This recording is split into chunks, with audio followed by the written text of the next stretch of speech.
equity, what does that mean for me and the work that I do? We just want to make sure our immigrant communities of Atlanta are not left out. And I am the executive director, my name is Lily Pavian, of an organization, community-driven organization called We Love Buford Highway. And our mission is to preserve the multicultural identity of this corridor. It has been around for almost half a century.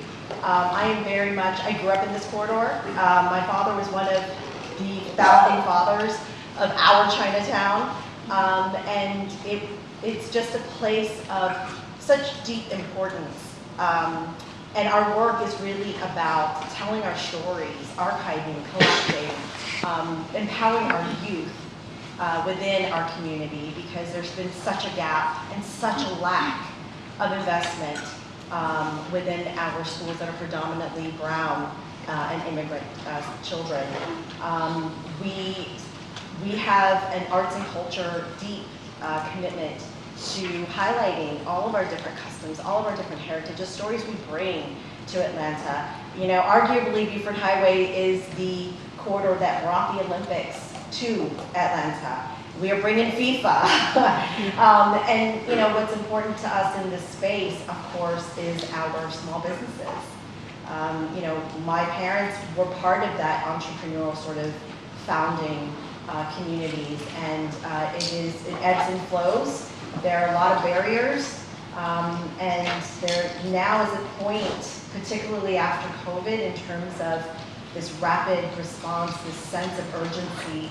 We are being displaced. We are, I call it sort of attritional displacement, right? Whether it's because the schools are not serving our children, or the policies of starting a business for mom and pops is getting harder and harder. When we think about things like language and cultural perspectives and nuances, those are the things that our agency really works in terms from a grassroots level. So our communities are largely Latino communities, API communities, African diaspora communities, and we're here to really just support their needs and to ensure that they thrive. I'm really happy to be here. My name is Jen Tran. I'm a founding member of the Be a Place Collective. We are a grassroots, all-volunteer advocacy group working to preserve the culture and uplift small businesses and working anti-displacement of the Vietnamese community here in the DMV. We formed in response to a city redevelopment plan that our concern was the displacement of a majority Vietnamese cultural hub that is the Eden Center. It's the largest commercial and cultural hub on the East Coast. It's a place that means a lot to all of us personally. Some of our families have been here for decades. Some of our families own businesses here. So it's something that means a lot. It's us fighting for not just the buildings, the roof and walls of this place, the shopping center, but actually fighting for the soul of people, the livelihoods here, families whose stories exist here. So we are working with small businesses to connect our story to what is essentially what we see a much larger trend of gentrification across the country. This trend of jurisdictions going barely above the bare minimum to do what they see as equitable outreach, and what we see as really essentially tapping into the agency and power of these communities that exist, and we have visions for the future that we want to see. And so uplifting that, building community solidarity is our bread and butter. So small business technical support and cultural work of reclaiming our histories, sharing our history of displacement within the community, specifically Vietnamese displacement, displacement from the Vietnam War, from the country originally, 60s and 70s, and then in this area, displacement from Arlington by the development of the metro. So here we are again in Falls Church, a suburb of DC, trying to stake our claim and reestablish the importance of our places and our people. Awesome. I guess I'm going to start this next question with you, Jen, and we'll just come back around this other way.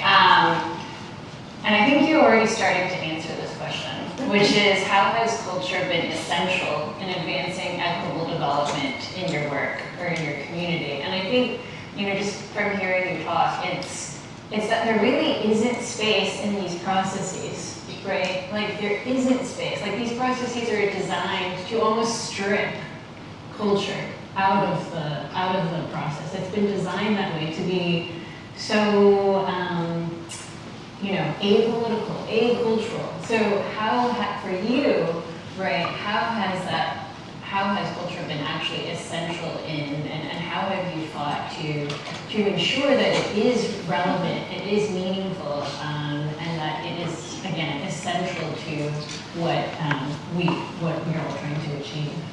That's a really good way to address the question. Thank you.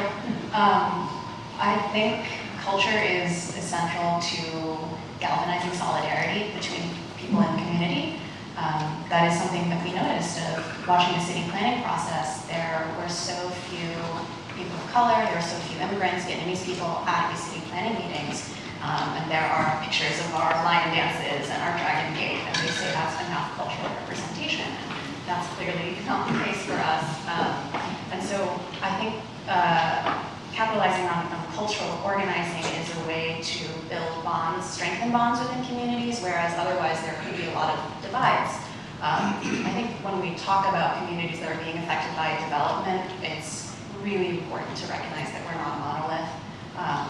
In the Vietnamese community, especially the work of Buford Highway, there's people across racial lines, political lines, educational and generational divides. So there are a lot of fractures that exist, and we don't all believe the same things about development and what would be good for the community.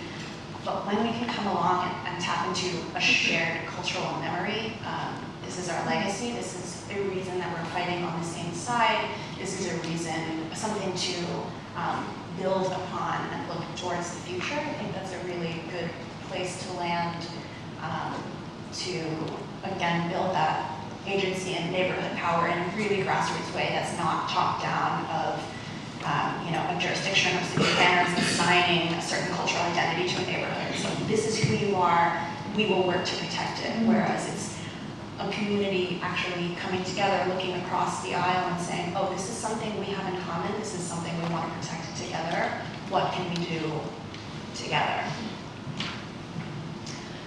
Cultural organizing for our organization is really about building trust. I mean, you can't move or sort of impose these thoughts and ideas about policies and boundaries and representations without that level of trust.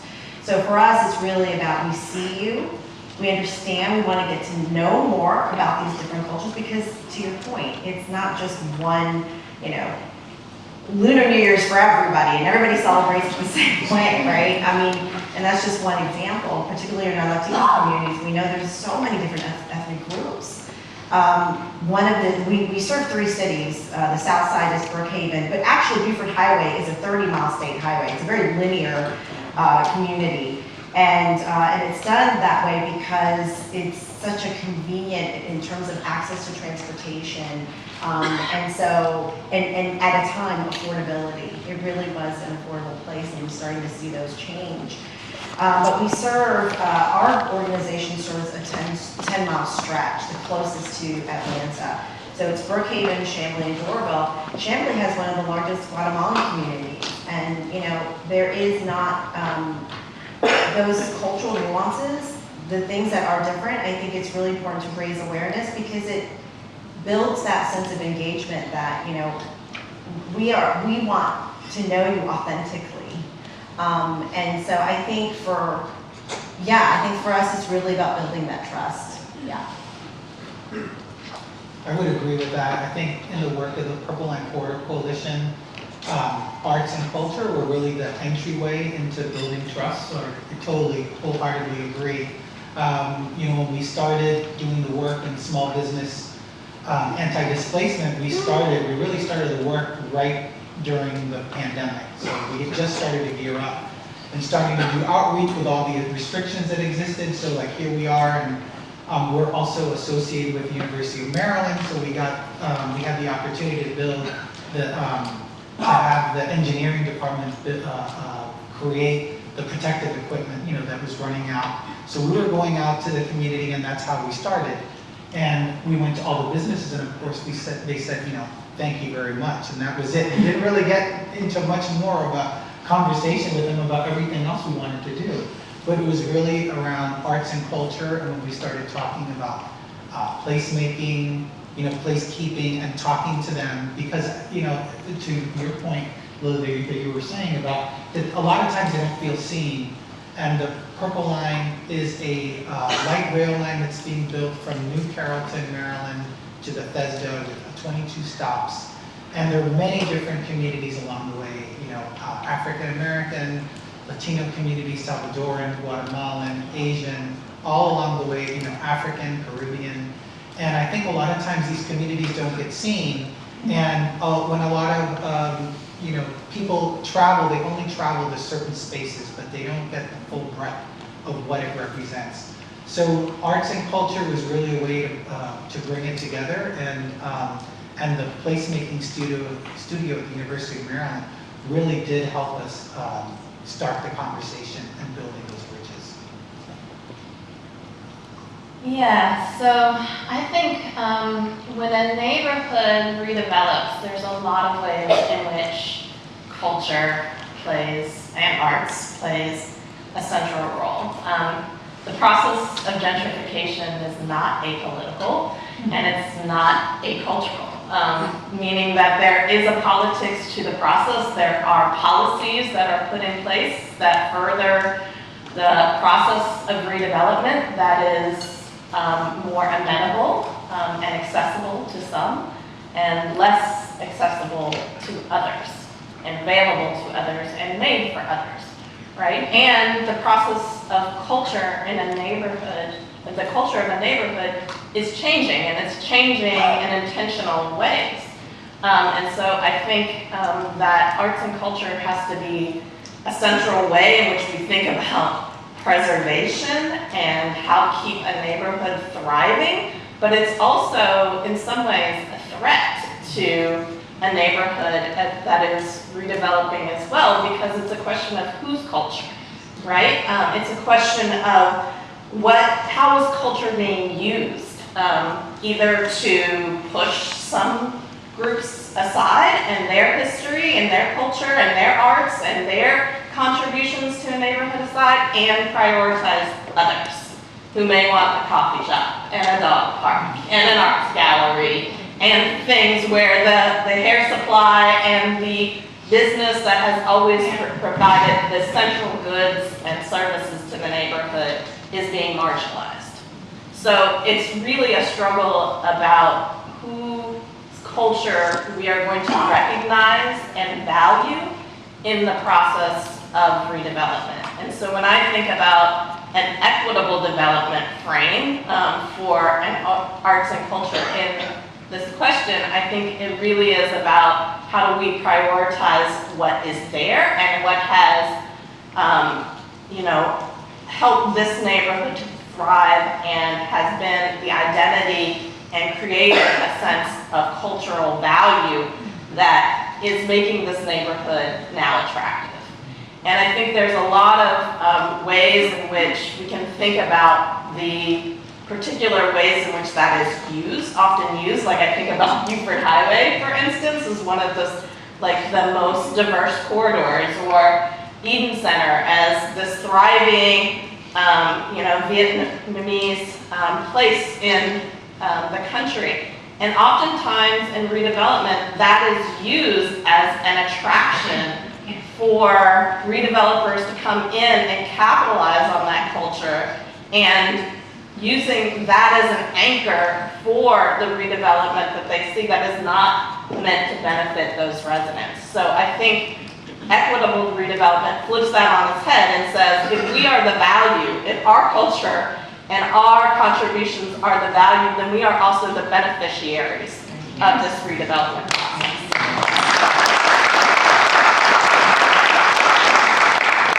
And who's engaged in the process too? I mean, I think one of this summer, we had the opportunity to visit different cities with a small business anti-displacement network, and we had a chance to visit the Puerto Rican community in Humboldt Park in Chicago. And I'm going to steal a tagline from the National Trust for Historic Preservation. It said, "This place matters," but I would add, "This place matters to us." And the Puerto Rican Cultural Center, which has been the leading organization there for almost 40 years, they have fought to ensure that they were a part of the redevelopment. And they literally planted the flag. So if you go there, it is like the largest Puerto Rican flag. It's middle across the, I think it's Whittier Boulevard, I'm trying to remember. Division Street. You can't miss it. And I think it just speaks to say that this is their community and it's been hard fought. And they plan to stay there and they want to be a part of the redevelopment. So I think that speaks to also how the importance of arts and culture and how important it is about identity and authenticity and that it's done with them. Since we're right in the neighborhood, I will pick on, because this is early on in my career, in the 1990s, late 90s, working at the National Capital Planning Commission, I was able to see first up the redevelopment of the Gallery Place Chinatown community. If you all have a chance to walk around there and let me know if you think it's authentic or not. As I nickname it, China Block is, putting signs in, Chinese or. I was questioning about that. I was wondering about that. Why is there Chinese characters everywhere? The China gates are like, is that really authentic? Yeah, Dunkin' Donuts. And there is one, which is hard fought, which is there is one senior community. Community center. There's a community center and there's an apartment building which was almost pushed out from a few years ago. So, that again, to me, that speaks to, I wouldn't call that necessarily a win for the community. There's a whole other story that could be a whole other case study, but I just kind of wanted to put that out there about, when things are done authentically with the community and to the community. I want to add one point about, in terms of culture and for a place like Buford Highway, it's really important for us to share our cultures within our immigrant. I mean, the immigrant communities want to learn from each other.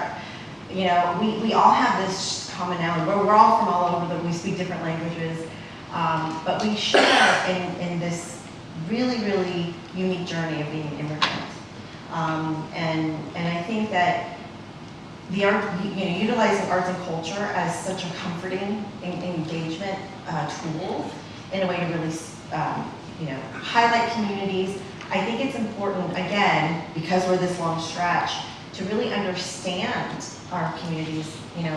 How are we coexisting together? How do we, respect each other's cultures and what we bring to this area? And so all of that really improves in terms of our outreach. We have better outreach, engagements, because again, we see you. We are speaking your language. We understand that there's nuances, within your languages and sort of the street version of it, like common language. I mean, things like that they really do build that bridge, but it allows us to talk about the other things such as representation. And, it's so important for our communities to show up at meetings. And a lot of them, we're talking about communities with mixed citizenship status, right, or status. And so typically it's the head of the household that is not, that is not a citizen. But when there are so much of a distrust, particularly now. I'm sure you guys have heard about the bill happening in Georgia. And so arts and culture is really a way to start conversations in a comfortable space.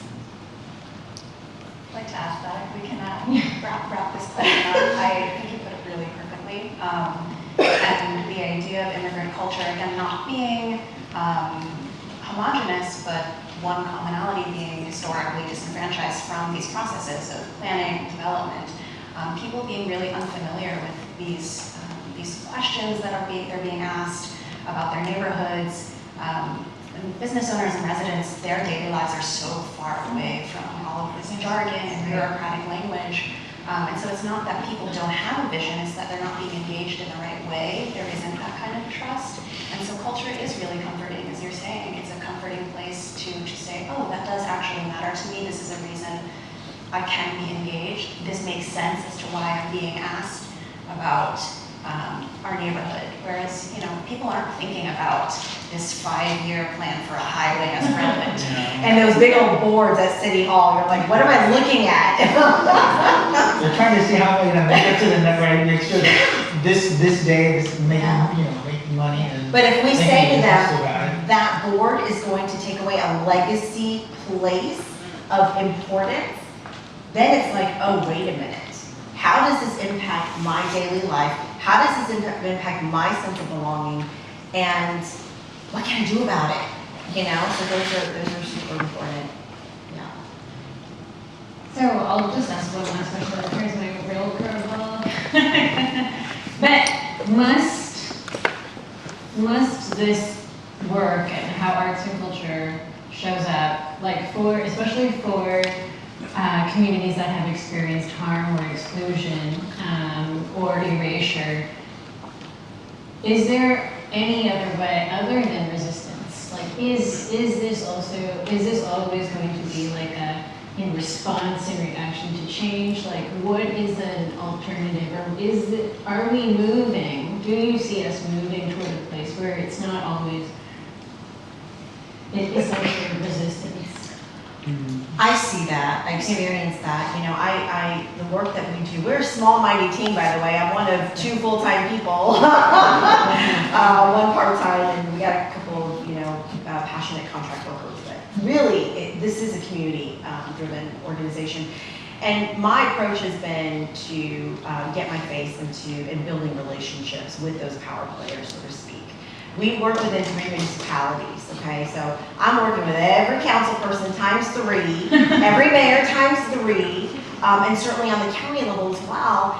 And particularly our school district that has, these schools are Title I schools.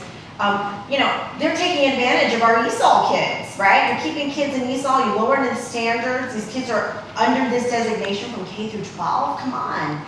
So being intentional and building these, first of all, the relationship, the dialogue, the point of this is what we're all finding, that common goal. The common goal that I've learned is, yes, everybody wants to preserve Buford Highway.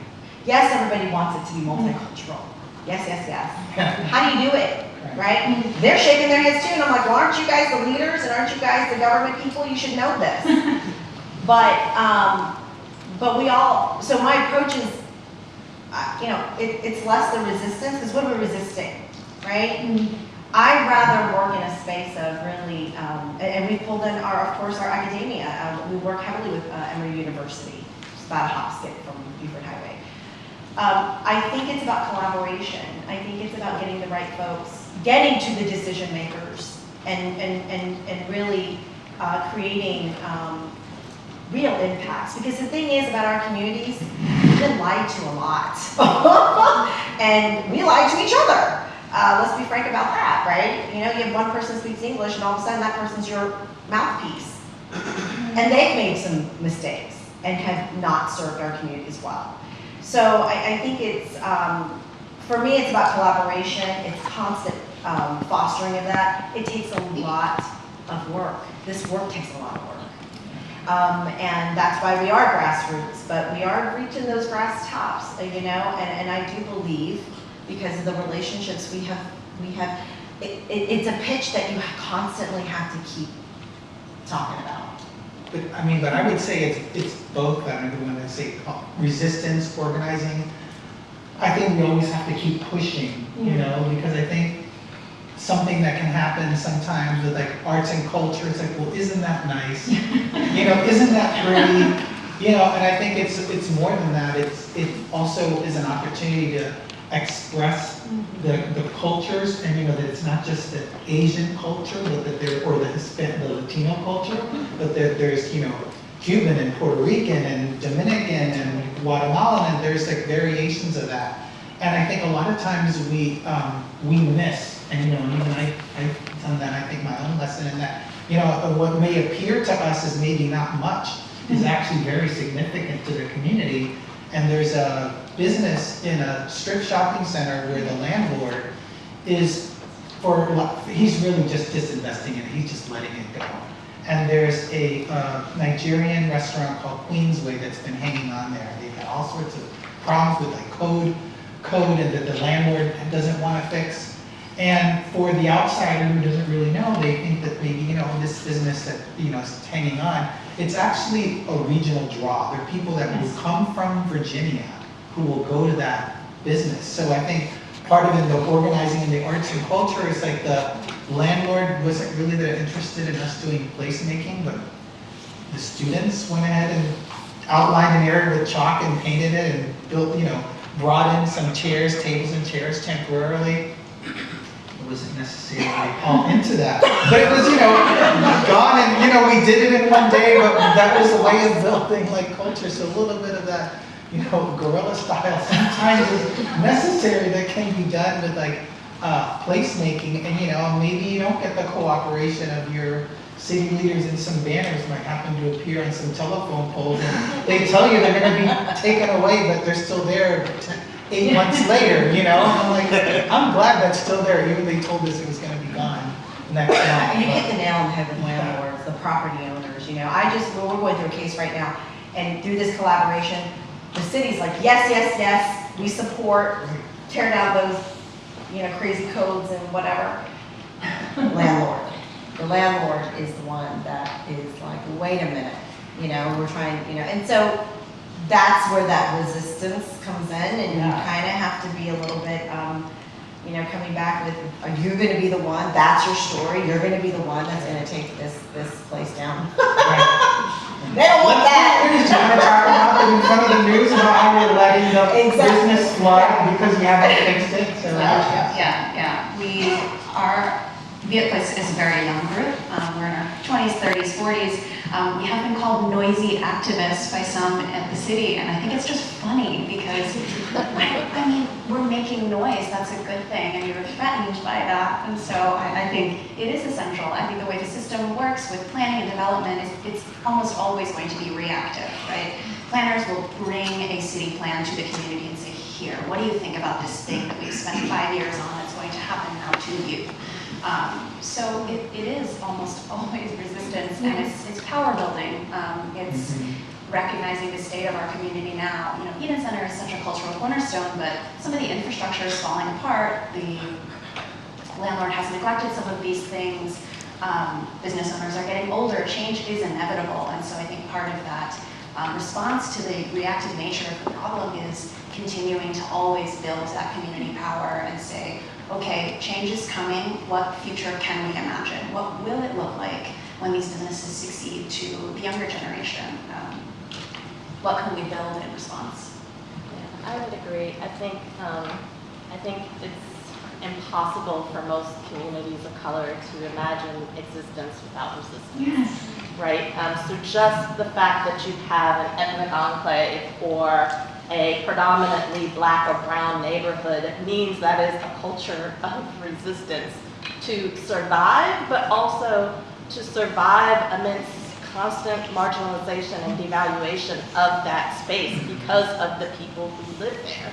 So there is no culture that is not embedded with that culture of resistance in my mind, because it's always fighting the devaluation of when you have more than 2 black people together, that is a devalued space in the larger white supremacist society and the larger, culture that puts value in certain places in certain ways. And so I think framing culture without resistance is a little bit problematic. It's like kind of saying that culture is not political. And culture is politicized in the same way that, that our presence is politicized. And so I feel like the kind of ways in which people are catalyzing culture has to necessarily recognize and reckon with that political nature of the kind of strategies that we're talking about, because it's not just that we're fighting a landlord, it's that we're fighting as a Vietnamese community against a powerful landlord who owns the space for certain reasons. And when And so I think it just needs to be sort of contextualized in that way that many of our strategies, cultural or otherwise, are always political. Yeah. Well, thank you so much. This is just like a small bit of what we could, be exploring or what we are exploring here. But I wanted to open it up to Q&A. So we have about 15 minutes of Q&A.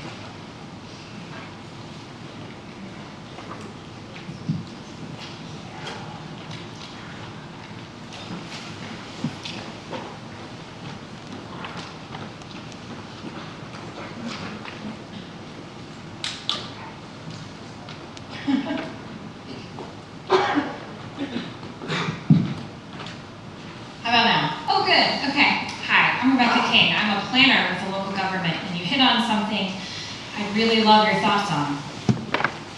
We do these land use plans, as you say, and we bring them to the community. But there's a lot of thought and research about how to do equitable community engagement. So how should we be doing it? What do you think we should be? As an example, I'm thinking about, we're looking at our comprehensive land use plan and there's changes we as staff want to make and we've got a lot of great ideas. But I'm sitting here right now, I'm like, whose ideas are they? And how are they going to serve the community, the whole community? And I will say, I think local government employees get a bad rap. Yeah, Because they do. here's the thing, you're fighting change internally and externally, and that's hard too. And I think, based on my own experience, you also are nervous to open up public input because you have to open it up to everyone. And there's some people you don't actually want to hear from, because you know that they're gonna say, and you know they know who to call. So they're gonna get hurt. But what about the people that don't know who to call? How do I design a process to make sure I get that voice elevated to the top? Can I answer that? So, first of all, yes, our biggest allies, some of our biggest allies are city staff. And they do not play, they're like, oh, council, you're on this side, we're working stuff over here. But, and this is maybe something you've done already, but I know it's working with nonprofit organizations, particularly for our communities, immigrant communities. There's a lot of needs. There's a lot of real needs. We fight food insecurity. Again, that was our health and well-being is a big piece when you're talking about equity, right? And I think COVID was the x-ray that had all these holes. But we can't stop doing because COVID is somewhat at a certain point, right? So I think it's really reaching out and working with those nonprofit organizations that are serving the communities that you want to hear from. Integrate, events with them. Be there at their events. Invest in their events, their outreach. Yes. I can't tell you, if you're working with communities where English is not there, even if they speak English, there's so many cultural interpretations, right? So I think it's super, super critical. And you have to also think about literacy rates as well, right? With all of this. So I always say work with the local nonprofits, or at least bring them into the fold of your strategy from a budgetary standard as well. I agree 110% with Yeah. that.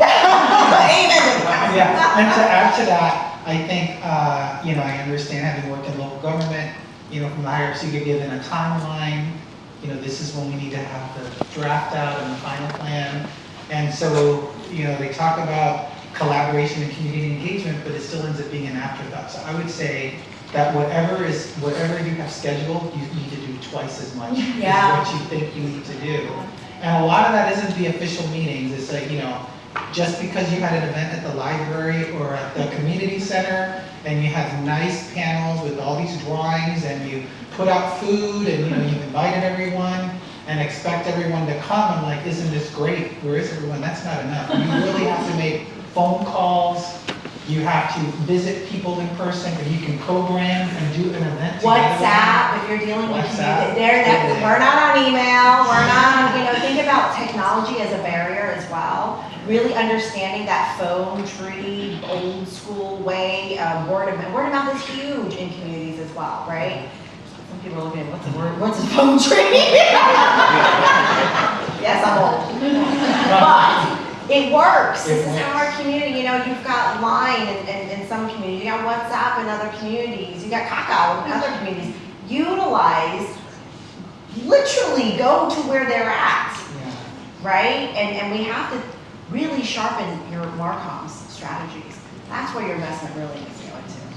And the language, you know, And the language, that it's, like, for it's sure. expensive. And so I really think that, you know, making sure that you spend, you know, the money spent by local government on the language access and it actually gets done and that you have to plan it ahead of time in multiple languages. I mean, as a Spanish speaker and having done this, it's like, well, if you do it in Spanish, it's just enough. It's not. You have to do it in, you know, Vietnamese, Chinese. It's like not just one, you know, like you just And have Google to- Translate breaks down all the time when you need it. Yeah, it doesn't work. So. It doesn't. Let me add one point to this, which, like, we're talking about engagement strategies, and we're talking about how to increase participation in a government-driven process that started because the government decided that it was a good idea to do this thing. So I would say, I teach planners all the time, and I'm like, yeah, you got to go out and you got to plan. Like, that's your job. But, like, where does the planning come from? Who decided you needed a plan? Who decided that each center needed a new sector plan? Not us. Why did that plan ever come to be that you needed public input, that you then have problems getting the Vietnamese community involved in the process? As opposed to community-driven planning and community control over their own planning processes, which I think is what local government should be aiming for. Meaning that the Vietnamese community says, we need something done to our community, and we're willing to participate because it's our future, and that's the future that we imagine. So I think local government planning has a fundamental problem with the way they define the purpose of planning. And I say that as a planning professor who tells my students all the time, think about why you're planning in the first place. And if you don't know why you're planning, go ask the community if they want to plan. If they want that, yeah. And Dr.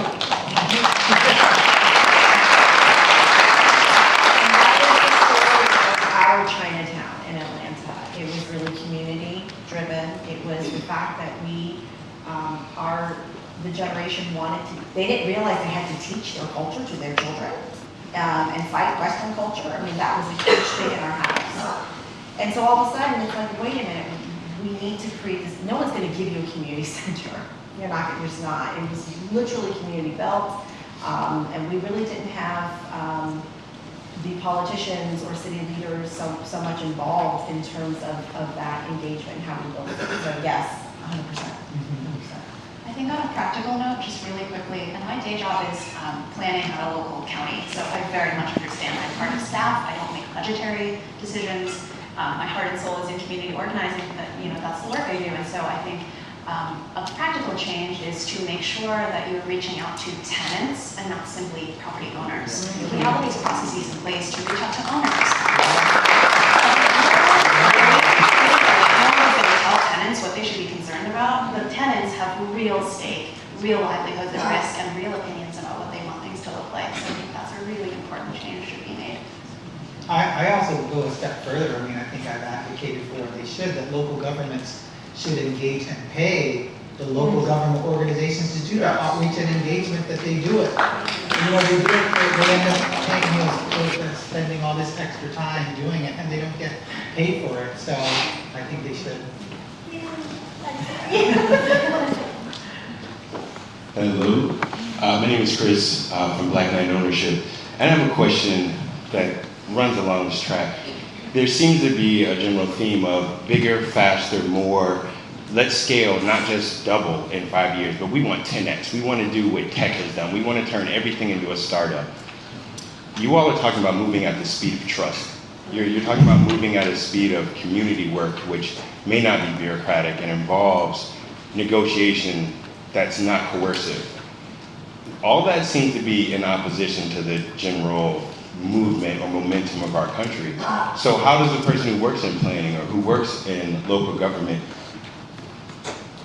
inform their coworkers or compatriots that we may have to change our method. We may not go for the biggest, the fastest, the strongest, the most lucrative, when people have fiduciary responsibilities to make it more profitable. How do you all negotiate that or reconcile that? I think that goes back to the resistance factor, frankly. I mean, I can think of, the work that I'm doing work in Miami, Dominican neighborhood, and, if you all see Miami, Miami's into the cryptocurrency, and we want to be the next Silicon Valley by the water and this and that, and so they think that is the way to help the community economically develop. And that's not necessarily what they want. They want their small businesses to thrive.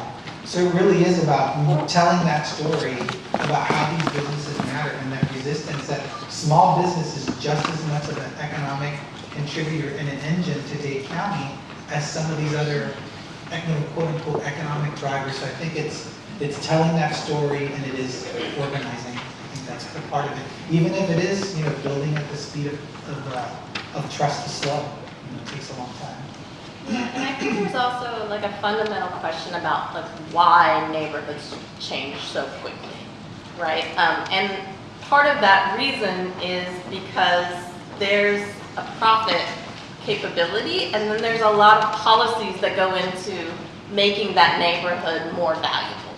There's new transit that's put in, there's tax incentives for businesses to come in, there's housing subsidies that are put in for new development.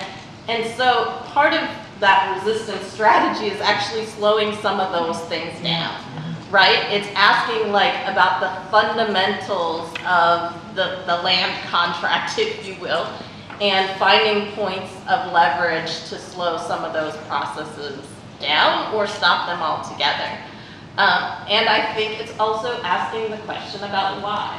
I'm thinking about Eden Center again, because I remember having a conversation with a planner in Falls Church about the Eden Center, and they're like, oh yeah, we reached out, nobody's responding, we got this sector plan, we gotta get it moving. I was like, why do you have to have it get it moving? Why do you not have time for community engagement? Why is this process so time determinate? Who's telling you it must be done then, and who can you not tell that you haven't reached out to the right people and that you don't have community buy-in for your plan?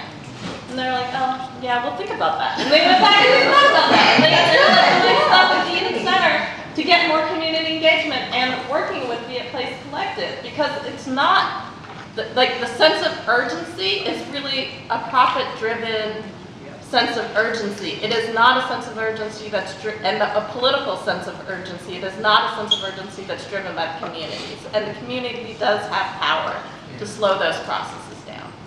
And to ask even what I think ostensibly may seem like community-driven. I mean, I can remember one story in Miami in the Alicata neighborhood, the redevelopment of the library. We're redeveloping the library with a community, and we have a nonprofit that's going to help build affordable housing. And then they started digging a little bit more. No one had ever heard of this nonprofit. No one knew who the executive director was of this nonprofit and who the developers were behind it. So to do some digging, and yes, so asking why and slowing it down is part of it. It's you're saying that it's community driven, but none of the organizations in this community were even asked to be a part of that process. And I just want to add one more, because that's a really great question. I think in this terms of resistance, the community development teams within a city, the community engagement teams within a city, I think it's really pressuring, having that relationship with them and holding that point of accountability. Who are you representing when you call yourself a community development person or job title?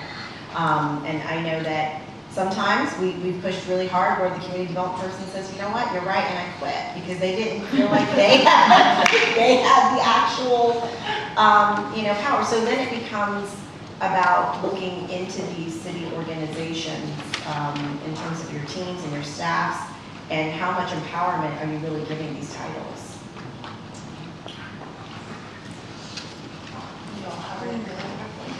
Can you have any closing words? Oh, sorry. You want to take one more question? Do we have time for that? Hello, good morning. Over here. Good morning. David Stephen. I work with the Transit Workforce Center, and we represent the federal government in providing technical assistance for frontline workers that do public transit. One of the things that we always talk to agencies about as we're providing technical assistance is that if you are truly committed to creating diversity in your workforce, then you will employ those people that come from the communities where you are working on those projects. So my question to you all is there an example that you all know of, or what work can be done so that when communities are flagged for development, that you are taking the people that live in those communities to provide those employment opportunities, because that's probably the best way to create authentic engagement, to get the community involved and to make sure that they're serving the needs of the people that live in those communities. One of the things that we are advocating for, and this is a very small scale, is one position at the City of Falls Church for them to hire a Vietnamese outreach specialist that comes from our community, so that it's not just a translator or interpreter that is there at these city meetings to speak in Vietnamese, but someone who actually is engaged, has connections with people, is connected to what the community needs. And so pushing jurisdiction cities to hire people who specialize in that kind of outreach that come from the community, I think is a very powerful lever to tap into that historically untapped resource of outreach. I would say it's also engaging with the workforce organizations too. I mean, I think there's a whole lot of organizing to do with that. I think something that's a whole line of work with the Purple Line Corridor Coalition, and there's so much to do. Because if you do have to create that pipeline, right, it's not just enough to put a bunch of advertisements and say that we distribute it to the community and then all of a sudden you're going to get like 10 hires. It's like, well, do those jobs match the skills that are in the community? And if not, then how do you build that so that when you have those projects, they can actually apply for those jobs. They have an actual chance for success. So yeah, it's important. There's a lot of work to do there for sure. And importantly, this is all under attack by the Supreme Court right now. And so I applaud you for still continuing as a federal agency to sort of think about strategies to employ those workers that are most impacted. But we have to be aware that this is all, under major attack right now, and that the resistance to these kind of policies needs to be at all levels. And I think connecting with labor organizations is a huge part of that. There are lots of Asian American, Latino labor organizations that are really plugged into the community, what we can provide, and what we're fighting for. Well, on that note, I think we'll conclude. I did want to make a pitch to some of the folks here who may not have signed up for a tour, that we will be taking a tour of Eden Center. So if you haven't signed up, I think there are a few spots left in that to visit this amazing place in Falls Church, Virginia. So I wanted to thank our panelists one more time.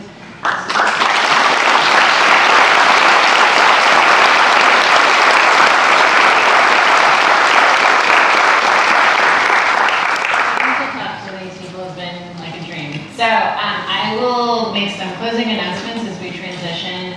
So it's the moment you've been waiting for. It's lunchtime. Lunch will be served in the